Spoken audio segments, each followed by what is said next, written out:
Es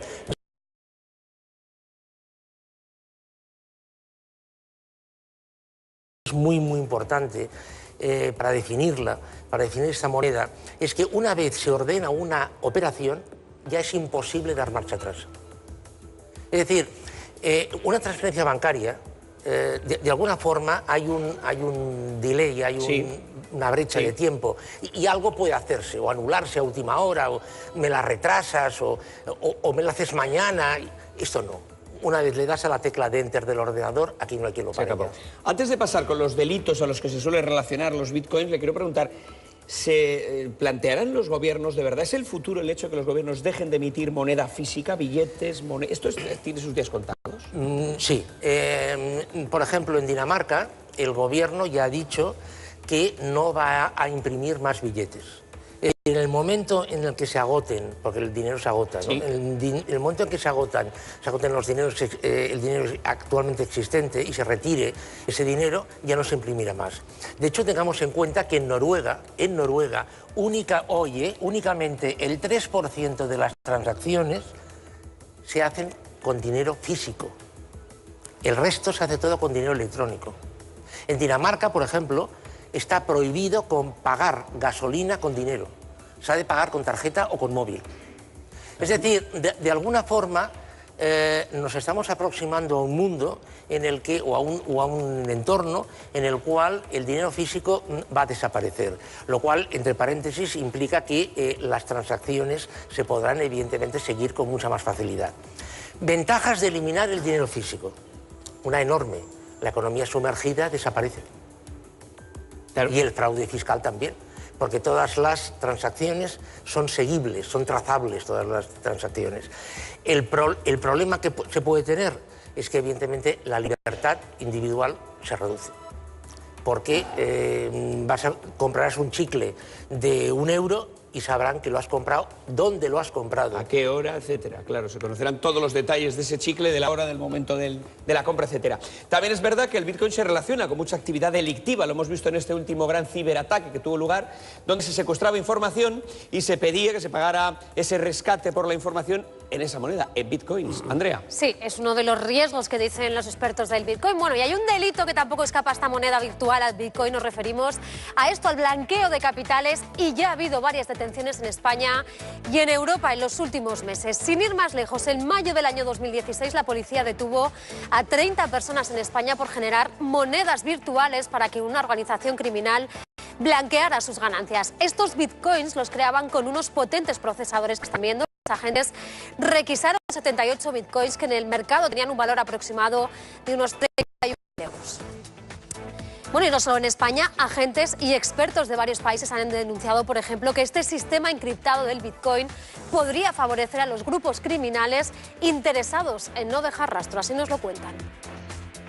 Es la moneda ideal, pensada para el malo. Estamos abriendo la puerta a que los malos malotes utilicen el Bitcoin para operar a sus anchas.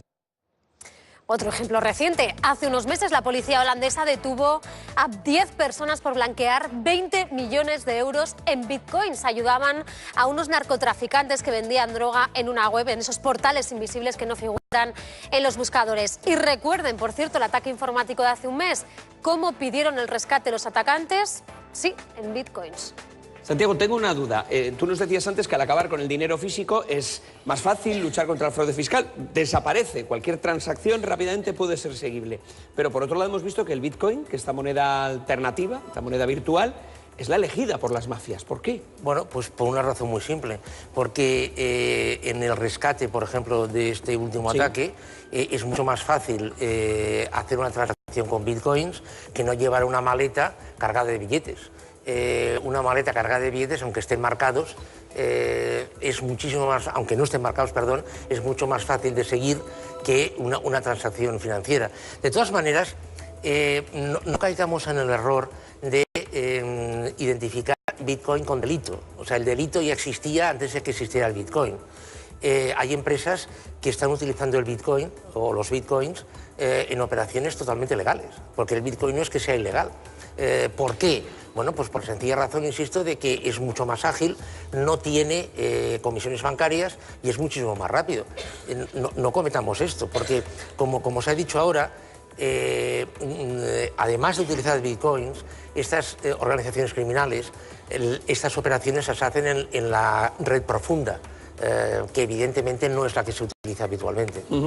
Cualquier duda que tengamos, el momento de plantearla. José Luis.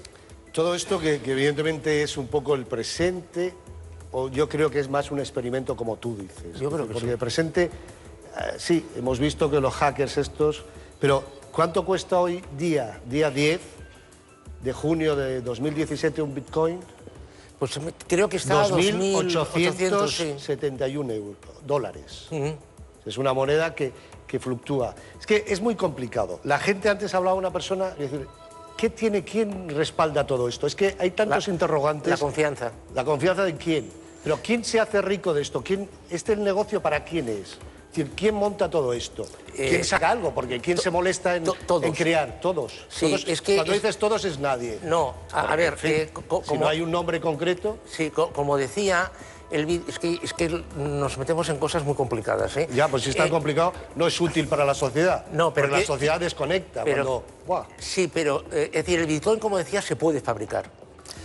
Y entonces sí, los llaman los mineros.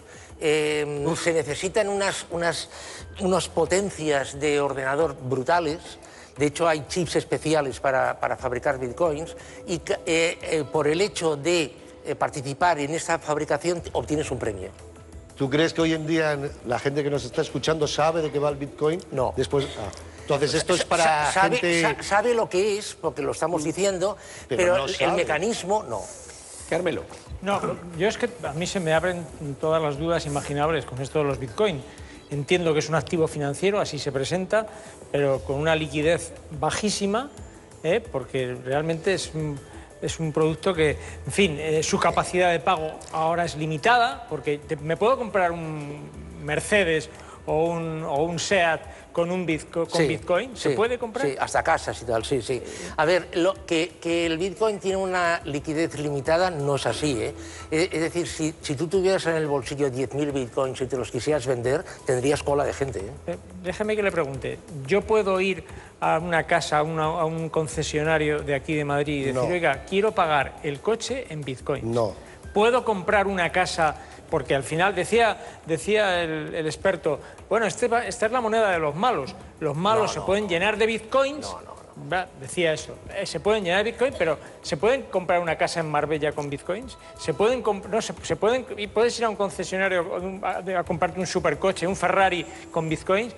¿Qué puedes comprarte con bitcoins realmente que...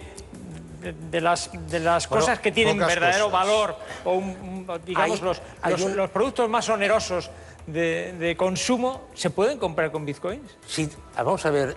Yo creo que el concesionario... Hay tiendas del barrio Salamanca que admiten bitcoins. A mí me consta que las hay. Pero yo sé que el concesionario que hay debajo de mi casa, si le digo que le voy a pagar en bitcoin, me dice que... ¿Seguro que no? Seguro. Seguro que si va usted allí y le dice, oiga, te voy a comprar 10 Mercedes. Es que no sabe ni lo que es el bitcoin. Ese es el Santiago problema. no sabe ni lo que es. Yo tengo... Elisa. Sí, vamos a ver. A mí estoy muy de acuerdo en que es un proyecto experimental y que en realidad casi lo más importante es la tecnología que lo soporta, la de blockchain, que piensan que se puede utilizar para muchísimas cosas, incluso los bancos están estudiando utilizarla para sus propias cosas. Pero yo hay una duda de este experimento, de algunos problemas que ha tenido, y es, por un lado, está el tema de las crisis que ha tenido y algunas quiebras y el hecho de que no lo controla nadie, pero sí es verdad que gran parte de los mineros se fueron a vivir a China y hay unas extrañas relaciones entre el gobierno chino y la emisión de bitcoins. Y sobre ese tema quería preguntarte, porque claro, no lo controla nadie, pero sí es verdad que China incluso ha hecho maniobras últimamente diciendo que iba a investigar quién estaba fabricando los bitcoins. Es decir, que no parece que sean tan claros quiénes son las pocas personas que tienen control y acceso. ¿Y cómo? A ver, en el año 2010, una persona normal con un ordenador en su casa, un ordenador de casa, año 2010, podía entrar en el proceso de minería de bitcoins. Sí. Hoy no. Hoy hace falta tener una potencia de computación Pero por eso los grandes brutal. mineros se fueron a China. Exacto. Claro. Exacto. Entonces, claro, a ver, pregunta, ¿al gobierno chino le interesa tener muchos bitcoins? Respuesta, claro. Y los está comprando de facto. Ana. A ver, yo quisiera plantear una cosa. A ver, aquí yo creo que mucha gente se escandaliza o le tiene miedo al Bitcoin, pero en realidad el Bitcoin lo que provoca es una especie de reducción al absurdo del dinero, porque dices, a ver, yo creo que desde que se abandonó el patrón oro, todas las monedas convencionales, en el fondo, son tan humo o pueden llegar a ser tan humo como el Bitcoin, están basadas en un acto de confianza. Entonces yo me pregunto, aquí se ha dicho que la eliminación del dinero físico, porque a mí lo que me preocupa es que, digamos, lo que me preocupa que pongan ridículo de tal manera el dinero físico que acelere su desaparición cuando en realidad parece que es una moneda pensada para autodestruirse. Pero yendo por la desaparición del dinero físico, obviamente tiene ventajas, he dicho aquí, como la desaparición de la economía sumergida. Pero yo lo que planteo es la economía sumergida sea sumergida pero real. Es economía, o sea, produce un rendimiento. ¿Esto no parece el paraíso del definitivo divorcio entre dinero y valor? O sea, el paraíso de la especulación, es decir, la mega burbuja. A ver, el Bitcoin, el objetivo no es sustituir al dinero físico. El dinero pero físico, puede provocarlo. No, el dinero físico será sustituido por dinero electrónico. Pero por dinero que no es de verdad, o sea, dinero, o sea, lo que quiero decir que estamos distanciando. Sí, es dinero de verdad, lo que tienes en el móvil es... El dinero vale. A ver, contesta Santiago, me tengo que ir con los Antonios. Que llegará un momento que dará igual, o sea, que la economía irá por un lado y el dinero por otro. Es que un billete de $100 tampoco es nada. Eso es lo que digo, que nos estamos cargando toda credibilidad económica del dinero. Pero, hombre, no es nada, no, lo respalda el mercado. Lo respalda un Estado la Reserva que cobra Federal. impuestos. No. Es decir, que el dólar esté a 1,14 euros es una cosa que ha dicho el mercado. Bien, pero exacto, esto no está bien, en ningún sitio, no es palabra de nadie. Pero hay, digamos, un país, un Estado que respalda el valor de ese. Ya sabemos que luego fluctúa, que cobra impuestos que todo con es ese especulativo, dinero pero y lo paga respalda. deudas. Es que el Bitcoin no lo respalda nadie. Pues ahora con el Bitcoin, el mercado ha dicho que un Bitcoin son $2.800. ¿Pero quién es el mercado? Todos. La especulación que no se sabe. Me voy con Antonio Maestre. La especulación. A ver, es que es un poco complicado. Invisible. Porque está el tema de bloques y habría que explicar Antonio. cómo es todo el funcionamiento, pero... Adelante. Pues sí es tan Yo complicado. quería preguntar al profesor para lo que quiero, consejos para incautos. Cuando hay un producto con esta volatilidad y que puede, bueno, que hace falta unos amplios conocimientos, hay mucha gente que a lo mejor se ve influida por ciertos gurús para que inviertan en estas cuestiones. Yo quería que diera un consejo para gente que se vea influida en una inversión de este tipo. ¿En Bitcoins? Sí. Hombre. Aparte, y dos preguntas es, ¿cuáles son los sucesos que pueden darse para que una persona que haya invertido pierda todo ese dinero y cuáles son las garantías de poder recuperarlo en caso de que eso suceda? A ver, yo desde luego, y es una opinión mía, personal, yo no sugeriría a nadie que tuviera 10.000 euritos que comprara Bitcoins. Para ahorro, como forma de ahorro, no lo haría, a pesar de que en el año 2010 un Bitcoin era un centavo y hoy son $2.800. O sea, sí. Claro, beneficio... ¿qué es lo que pasa con el Bitcoin? Si viéramos un gráfico de la evolución del Bitcoin, la evolución, por ejemplo, es muy errática. Por ejemplo, con la crisis de Chipre, con la crisis bancaria de Chipre, el precio del Bitcoin se disparó. ¿Por qué? Porque había una enorme demanda de Bitcoins por parte de financieros rusos que tenían su dinero en bancos que estaban en una situación pues precaria. Ahora, por eso liga con el tema de la liquidez, es decir, el que tenga Bitcoins los tiene vendidos ya, o sea, seguro, porque el número es limitado. Ahora, lo que decía, o sea, una inversión en forma de ahorro para alguien que no conozca el sistema... ¿Un plan de jubilación? No. Yo no lo haría. Pero es la moneda ideal para el blanqueo. Perdón, por ejemplo, un plan de jubilación de 100 millones, que los hay. ¿Tener 4 o 5 millones en Bitcoins? Pues sí. Profesor, es la moneda ideal para el blanqueo. Sí, pero perdón. Para blanquear capital. Porque, sí, pero no tiene por qué ser así. Porque no te piden de dónde viene el dinero. Cierto. Y tú compras, si tienes 1 millón de euros, que, en fin, negro, lo blanqueas con bitcoins, ¿no? Y también una idea Adelante, para Bomón. que no tenga ninguna relación con la economía. Vamos, Bomón, que todavía no lo hemos escuchado. Pero el dinero electrónico ya existe. Es decir, ¿El qué, perdón? Que el dinero electrónico ya existe. Es decir, el que, por ejemplo, en Dinamarca no se vaya a operar con dinero en papel no es porque se vaya a operar en bitcoins, es porque se va a seguir operando en euros, pero evidentemente a través de tarjetas o de transacciones digitales, evidentemente. Sí. El problema está en qué ¿cuántas transacciones puede haber en estos momentos en bitcoins en el mundo cuando en el 2140 se dice que va a haber 21 millones de bitcoins? Es decir, en estos momentos, ¿cuánto hay? Por eso yo lo que decía, ahora en estos momentos, no creo que haya más de 1 millón, no creo. Claro, entonces las transacciones son mínimas. Claro, lo que pasa es que son bastante cuantiosas, eso por un lado. Y en segundo lugar es la naturaleza de estas transacciones.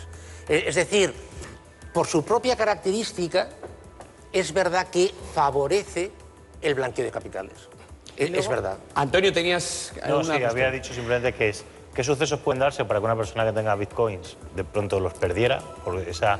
sí, es verdad. ¿Y cuáles son las garantías? Porque aquí, a pesar de que hay mucha gente que pierde dinero y el fondo de garantía pues cubre lo que cubre, y hay gente que la pierde y lo pierde, como hemos visto con el Banco Popular, pero ¿qué garantías hay, si hubiera alguna, en el caso de perder, yo que sé, bueno, por los sucesos que puedan darse que usted conoce mejor? A ver, la única forma, es decir, que el valor del bitcoin pase a ser cero es imposible, porque hay demanda. O sea, por el mero hecho de que hay demanda, el valor no puede caer a cero. ¿Un colapso técnico? Sí, pero es un colapso técnico mundial, una caída... Sí, pero un ataque de un hacker. Eso no, porque la red Bitcoin es enorme. La única posibilidad sería que todos los gobiernos del mundo a la vez se coaligaran para perseguir a sangre y fuego el Bitcoin. Bueno, vamos con otro de los temas que tenemos que también tratar esta noche, que tiene que ver con la quiebra del Banco Popular y cómo finalmente el Banco Santander se ha hecho por un único euro. No lo ha comprado, pero sí sé que es que yo sé que esto es importante, que no puedo decir que el Banco Santander ha comprado por un euro. Pero el Banco Popular no ha quebrado. ¿No ha quebrado? No, el Banco Popular no ha quebrado. Precisamente lo que ha pasado ha sido para evitar que quebrase. Pues fíjate, vamos a ver, Santiago, las imágenes de una accionista del Banco Popular que así de amargamente se quejaba por lo que ha ocurrido en su banco de confianza en estas últimas fechas. ¡Lo habéis perdido todo! 1 millón de euros hemos perdido y vengo yo aquí y tú me dices que no ha pasado nada, que llama a la policía. Y he perdido 1 millón de euros de mi amigo que se murió. Y he dejado, por desgracia de mí, que mi hijo se quede en la ruina, que no tenemos ni para pagar, que he dejado a mi madre con pañales en la cama y no tengo para pagar a una muchacha. Mi tía, que 50.000 Pues era una mujer que había perdido cerca de 1 millón de euros, una accionista del Popular que se acercaba a una sucursal de este banco a quejarse de esta manera cuando era conocedora de que los accionistas lo habían perdido todo. ¿Pero qué es lo que ha pasado entonces? A ver, lo que ha pasado es que lo que ha pasado, ahora tenemos una versión light de lo que ha pasado. Yo saber todo lo que ha pasado si es que nos lo cuentan. A ver, la banca europea, unos cuantos bancos europeos y el Popular entre ellos, han pasado 4 test de estrés realizados por el Banco Central Europeo y el Banco Popular los aprobó absolutamente todos. Punto número 1. Punto número 2. El Banco de España, de la banca española, sabe todo. Todo es todo. Con lo cual, por eso decía lo que decía, para saber realmente lo que ha pasado con el Banco Popular, nos tendrán que explicar estos test de estrés y estas auditorías cómo se han hecho. Si no, lo único que podemos hacer es deducir cosas. Bien, la realidad, y esto sí que se sabe, es que el lunes por la noche el Banco Popular le dijo al Banco Central Europeo: el martes no puedo abrir porque no tengo dinero. Es decir, crisis de liquidez. Y el Banco Central Europeo le dijo al MUR, al Mecanismo Único de Intervención, que interviniese el Banco Popular y buscase un comprador, porque el Estado español no quería meter un nuevo rescate, ni tampoco se permitió. Es decir, la cosa, esto tampoco está claro. Bien, entonces, hoy en día la realidad es que el Banco de Santander no ha comprado el Banco Popular a los accionistas del Banco Popular. Esto la señora Ana Patricia Botín lo explicó muy bien el otro día. Lo que ha hecho el Banco de Santander es comprar el Banco Popular al MUR, con lo cual esto significa que los accionistas tendrán que ir contra el MUR, contra este mecanismo europeo. no tendrán que ir contra el Banco de Santander. ¿El Banco de España podía haber vigilado mejor lo que ocurría en el Banco Popular? Bueno, pero es que es lo que decíamos antes. Sí. Pero si los bancos españoles, en teoría, están ultravigilados. Sí, han pasado muchos test, etcétera, etcétera. O sea, la pregunta, sí. Por eso decía que nos lo tienen que explicar, es esta vigilancia cómo se ha hecho. Pero ¿cómo pasa? No, un momento, vamos con calma. Luego también vamos a hablar de los 116 millones de euros que han costado sueldos e indemnizaciones de los gestores de este banco. Simplemente, don Santiago, ¿cómo pasa un banco que hace, dice usted que ha pasado el test de estrés, hace 11 meses pasó el último y sin problemas, pero sobre todo, ¿cómo pasa un banco de ser hace 4 años, tan solo hace 4 años, ya estábamos en años de crisis, años duros, de ser un banco ejemplar, que aparecía como un banco ejemplar, no sé si llegó a ser el banco más rentable de toda Europa, ¿qué ha ocurrido para que ahora mismo tuviera esa falta de liquidez? Usted dice que no había quiebra, como le decía a Iñaki, pero cuando no tienes dinero para pagar a los que te vienen es que estás quebrado. O sea, sí, pero hasta ahora siempre he creído que era así. Los ratios de solvencia eran buenos. Lo que les fallaba era la liquidez. Pero los ratios de solvencia eran buenos, a ver, aceptables. A ver, ¿qué es lo que ha pasado? Fundamentalmente lo que ha pasado con el Popular es que en el negocio inmobiliario entró tarde y mal. Fundamentalmente. Antes de continuar. Con lo cual, claro, evidentemente aquí se encontró con una situación de activos realmente delicada. Piense, por ejemplo, que de los 147.000 millones en activos que tenía el Banco Popular, tenía 36.000 millones dudosos, de los cuales solamente tenía cubiertos el 45%. Vamos a acercarnos a escuchar lo que decía José Carlos Díez en El Rojo Vivo esta semana al respecto de este asunto.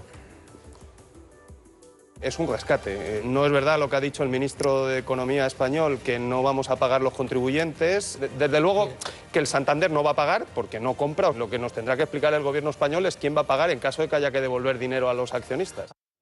Si hay que devolver dinero a los accionistas, que son miles y ya se están empezando a organizar para las demandas, ¿quién lo pagará? Con el mecanismo actualmente existente, el Estado español no tiene que devolver ni un céntimo a los accionistas. Ha de ser los accionistas los que vayan al MUR a reclamarle. Sí. ¿Y tienen los accionistas? No, al Popular, el Popular sigue siendo persona jurídica. Sigue siendo persona jurídica. Es que hay muchas dudas jurídicas respecto a este tema. El Banco Popular no ha desaparecido como persona jurídica y por lo tanto el accionista le va a reclamar al Banco Popular como persona jurídica. No existe. Sí que el Banco Popular sigue existiendo. En este momento no se ha fusionado como persona todavía. jurídica Existe sigue como existiendo el Banco Popular. ¿Y qué tiene esa persona jurídica? Nada. Bueno, una entidad jurídica que puede ser reclamada. Por lo tanto, claro, ahora hay un montón de bufetes buscando a ver, en primer lugar, a quién declarar. En segundo lugar, hay que saber por qué se declara. El mecanismo MUR declara que la acción vale 0, pero hasta el momento, en un Estado de Derecho, un justiprecio solamente puede ponerlo un tribunal. El Banco Central Europeo, con expertos propios, el Banco Central Europeo hizo una valoración del Banco Popular en la semana anterior y su valor era entre menos 2.000 y menos 7.000 millones de euros. ¿Tiene alguna posibilidad de prosperar, Santiago? ¿Cuál es tu opinión? ¿Las demandas que vayan a poner los abogados de los accionistas?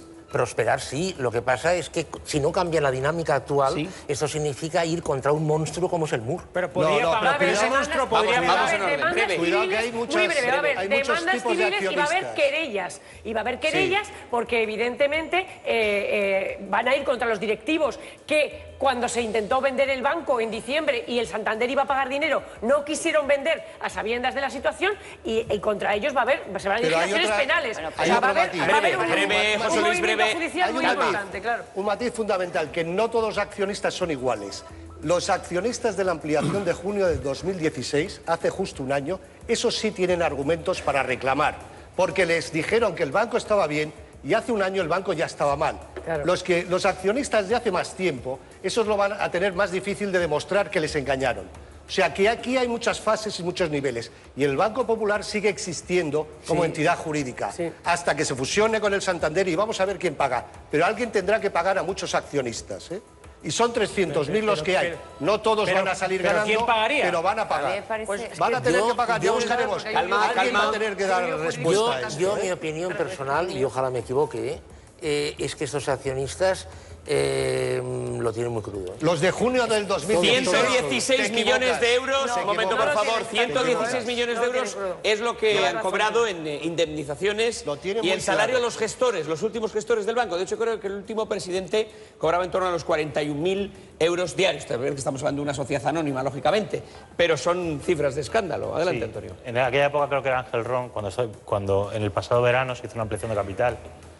Y precisamente quiero retomar lo que dice José Luis, porque durante esa ampliación de capital el Banco Popular daba préstamos blandos a usuarios sin conocimientos para que compraran acciones, y se dijo en aquel momento, la Comisión Nacional de Mercado de Valores, que iba a investigar aquello. Suena todo eso mucho y muy parecido a lo que ocurrió con las preferentes. Como se informaba y se les daba información de que el banco estaba muy bien, se les concedía préstamos incluso a un nivel, a unos intereses muy bajos para que compraran esas acciones. En el caso de que eso ocurriera, ¿quién es el responsable? Porque durante todo este tiempo, y en ese momento también existía, De Guindos decía a los accionistas que no tuviesen ningún miedo, les tranquilizaba, lo que promovía también que hubiese accionistas que podrían invertir. Linde ha llegado a ir al Senado diciendo que no se había preparado el tema y que no era gravoso. ¿Quién es el responsable en el caso de estas cuestiones? Es decir, Popular y el si no se Santander. puede devolver el dinero a los accionistas, ¿hay responsabilidad criminal o penal? A ver, en una sociedad anónima, los participantes, los accionistas, saben que existe un riesgo. Si se produce un hecho doloso por parte de los administradores, etcétera, etcétera, en todo caso, en este caso, como estamos hablando de un banco, el Banco de España tiene que intervenir. Es decir, yo pienso que lo primero, por eso decía lo que decía al principio, si queremos saber qué ha pasado con el Popular, habría que preguntarle al Banco de España que nos explicase qué es lo que el Banco de España ha ido viendo en estos últimos 3 años. Vamos. En primer lugar, aquí hay una cuestión bastante dudosa sobre el tema de los accionistas. Pues yo entiendo que una sociedad anónima, los accionistas evidentemente saben que tienen un riesgo. Pero ojo, en esta economía popular donde el accionariado al final es tan sumamente extenso, bueno, eso del riesgo habría que empezarlo a explicar. Pero sobre todo por cómo está constituido el accionariado del Banco Popular. Por ejemplo, cuando se compra el Pastor, todas aquellas personas que tienen preferentes las convierte el banco en acciones. Esas personas han perdido absolutamente todo. Y eso sí que son pequeños accionistas. Y después otra cuestión, a un profesor como tú, que eres un observador de la actualidad. A mí me parece que las últimas semanas he visto campañas en medios de comunicación que evidentemente llevaban a que la gente saliera corriendo del Banco Popular y, por tanto, que le ocurriera la crisis de liquidez a la que ha llegado. Claro, es que, a ver, en el fondo, empecemos por el principio, lo de las preferentes. Yo conozco a una persona, yo la conozco yo, que le han enganchado 9.000 euros, tenía preferentes del Pastor y luego pasó a tener preferentes del... Se convirtieron en acciones. Entonces yo le dije, pero escúchame una cosa, al día siguiente, ¿por qué no vendiste? Ganabas dinero. Me dice, sí, hubiera ganado si hubiera vendido al día siguiente. ¿Pero por qué no vendiste? Quería ganar más. No, porque quien me lo dijo tenía mucha confianza en esta persona. Pero a ver, don Santiago, si no lo he malinterpretado, los test de tensión no eran de fiar. El Banco de España no vigiló. Y ahora se trata de esquinazo porque dices, a ver, o palman los depositantes o palmamos los contribuyentes. Se ha decidido que palmen los accionistas. ¿Es eso? Sí. No, los depositantes parece ser que eso es sagrado. No, pero por eso digo que, claro, como la gente no está para mayores rescates y que los depositantes perdieran sus depósitos, o sea que sea el pánico, se ha optado porque el pato lo paguen los accionistas. No, es que en el que son el los mecanismo, más desprotegidos por ley, claro. Ya, este mecanismo de resolución europeo porque funciona con lo que la usted siguiente... dice, no se podrá reclamar a nadie si puedes decir que el Banco de España y que todo el mundo avalaba la A ver, tiene que contestar Santiago, por favor. mejor, tiene que contestar Santiago. Esto está ya perfectamente delimitado ya cuando se creó el mecanismo europeo de resolución. Lo primero palman los accionistas, luego los bonos junior, luego los bonos senior, luego los depósitos de más de 100.000 euros. Y ahí de momento... Una cuestión también importante, para ir acabando. Se ha hablado mucho de otro banco que podría seguir los mismos pasos del Banco Popular. Hablamos del Liberbank. Sí, a ver, no es un caso exactamente igual, pero bueno. Esto un poco liga con lo que decía usted antes. A ver, es que un banco, en el fondo, si no da confianza, si se pierde la confianza en un banco, el banco se hunde. La gente acude a retirar los depósitos. Claro, pero cuando hay una campaña orquestada como ha habido con el Popular, es tremendo. Pensemos que un banco en su caja fuerte, en sus cajas fuertes, solamente tiene entre el 1 y el 2% de todo el dinero depositado. Claro, porque está todo apalancado. Claro, es decir, por cada euro que usted mete en un banco, como mínimo el banco da créditos por valor de 10. Pues una última cuestión que Antonio apunta. Un momento, por favor. Antonio apunta una cuestión que me gustaría que aclararas un poco más. Tú hablas de que ha habido una campaña orquestada para acabar con el Banco Popular y que se ha podido ver a través de los medios. ¿Quién está detrás de esta campaña para acabar con un banco? Eso es lo que me gustaría saber, pero evidentemente... Tú ves una campaña. He visto informaciones en medios de comunicación que claramente indicaban, estaban invitando a la gente a salir corriendo del Banco Popular. Las últimas semanas han sido muy raras. La gente ha salido corriendo del Banco Popular. Cuando el martes por la noche dijo que no tenía liquidez, es porque había habido una fuga de capitales del Banco Popular, de gente aterrorizada por la campaña que había en medios de comunicación. Bueno, pues esperemos que con el tiempo sepamos algo más de qué es lo que ha pasado con el Banco Popular y la verdad es que estaremos muy interesados como un banco que ha sido uno de los principales bancos de este país ha acabado este final. Ha tenido este final. Mañana, Feria del Libro, podrán ustedes encontrar a Santiago Niño Becerra en el Parque del Retiro. Ya saben ustedes, Feria del Libro de Madrid, caseta 186, entre las 12 y la 1:30 del mediodía. Santiago, ha sido un placer. Muy bien. Gracias por